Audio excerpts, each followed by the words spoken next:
Hello મિત્રો, દીપ મોબાઈલની અંદર આવી ગયું છે mosquito killing lamp.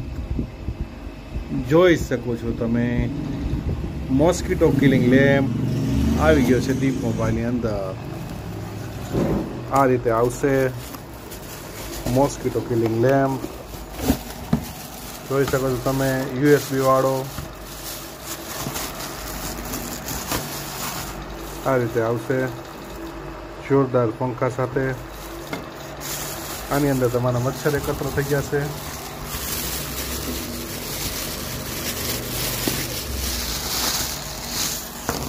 Mosquito killing lamp જોઈ શકો છો, આ રીતે ચાલશે.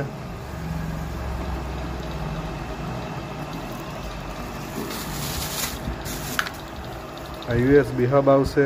આ તમારે ચાર્જર અથવા તો પાવર બેંકની અંદર એટેચ કરી દેવાનું રહેશે.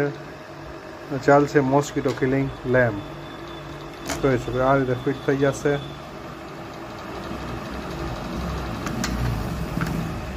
મચ્છર કિલ કરવા માટેનો લેમ્પ જોઈ શકો છો, ક્વોલિટી તમે.